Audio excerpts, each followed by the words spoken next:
As a student living in Toronto, commuter or not, commuting is inevitable.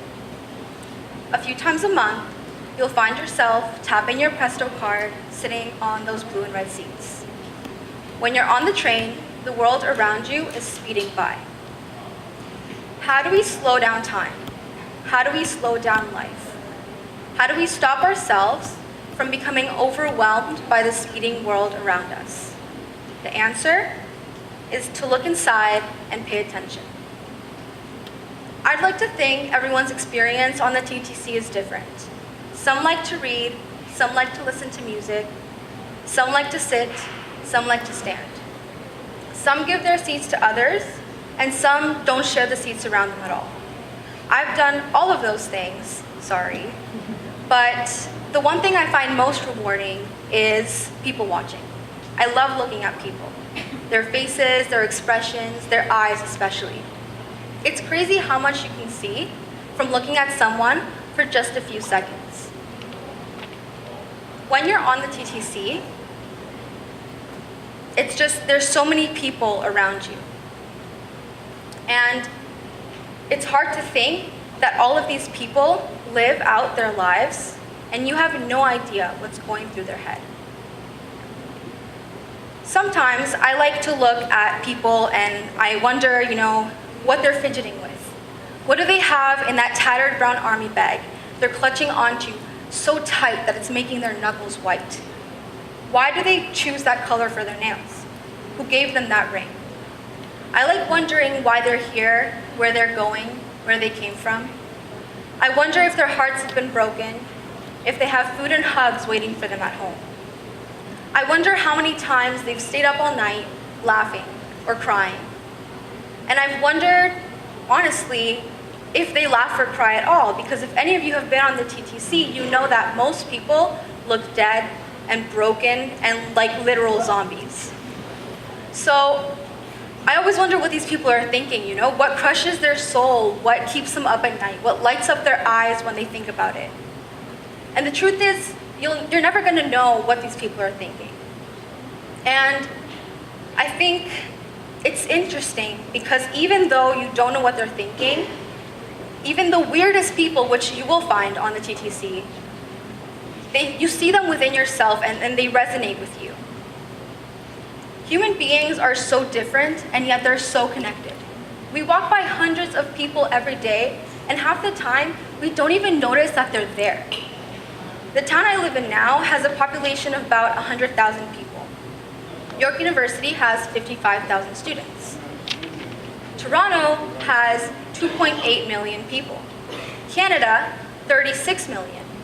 The world, 7.8 billion people. That makes you feel pretty small, doesn't it? Good, because you are. I've recently been going through some stuff. It's been rough, not gonna lie. But when I'm swiveling down my hole of, oh my God, my world is falling apart, I start thinking about, Elon Musk sending cars into the asteroid belt. Or I think about this weird thing in my head that's literally just producing everything I'm experiencing.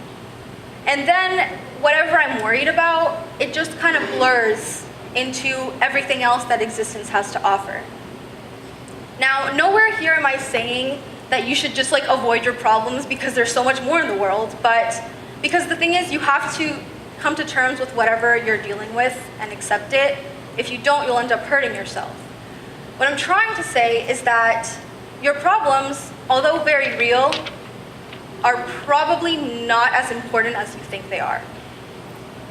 I mean, thinking a little bigger, or maybe even smaller, to a molecular level, for me, it helps me feel like anything that I'm experiencing is just a byproduct of my existence, which it technically is.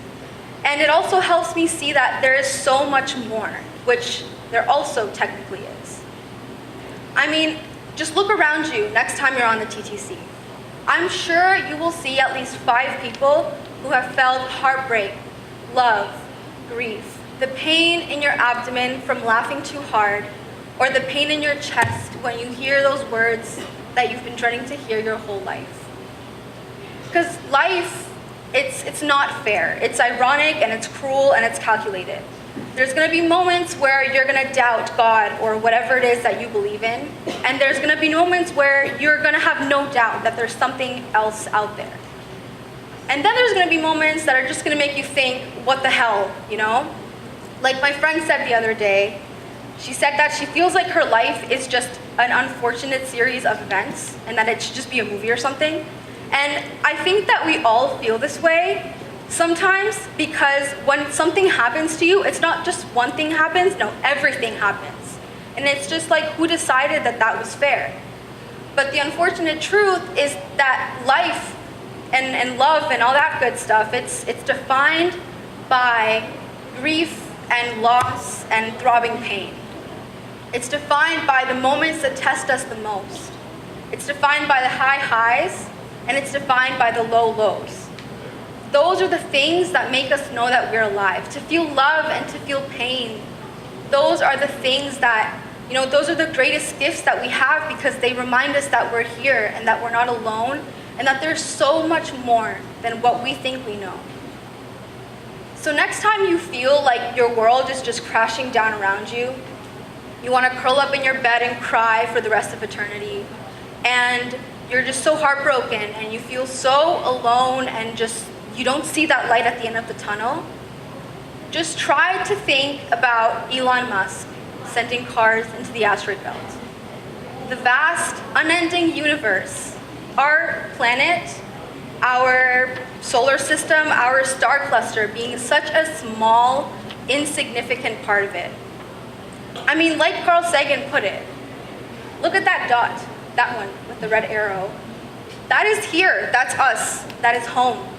On it, everyone you love, everyone you know, everyone you've ever heard of, the aggregate of our joy and suffering, thousands of confident religions, every saint and sinner, every king and peasant, every creator and destroyer of civilization, everyone in the history of our species lived out their lives here on a mote of dust, suspended in a sunbeam. And then think about this weird thing in your head. Remember that everything you feel, everything you see, everything you experience, it's literally being produced by this weird blob of fat in your skull that just functions off of these electrical and chemical reactions that nobody actually understands yet. Like Anil Seth put it, if hallucination is a kind of uncontrolled perception, then perception in itself is actually a hallucination in itself, which means that we're hallucinating all the time. It's just that it's sensory information being reined in from the outside world, which means that you're also all hallucinating right now. It's just that when we agree on our hallucinations, we like to call it reality. So why are you so worried? You're nothing but a speck on a speck on a speck in the dark void that we call the universe. But at the same time, you're so much more. You are the universe. You're the sun and you're the moon. The outside world is just a mere reflection of you. So as scary as that sounds and as crazy as that sounds, it's also pretty cool. Because as much noise as they may make, even the deadliest of storms are breathtaking. And if you don't think so, if you don't agree, then just give it some time and just wait. Because once the storm clears, which they all do, you're left with this perfectly orchestrated kaleidoscope of colors in the sky that feels like it was made only for you to bask in. So whether you have to look around on the TTC, or look around right now, or you have to look up at the stars and think about the vastness of the universe, or you have to think about the vastness of your own mind, there's always a way to escape your demons. You just have to pay attention. So think a little bigger, or maybe even smaller. And I promise you, even if it's just for 1 second, whatever you're worried about and whatever's resting on your shoulders will feel like a weightless and insignificant mote of dust in the universe that is you. Thank you.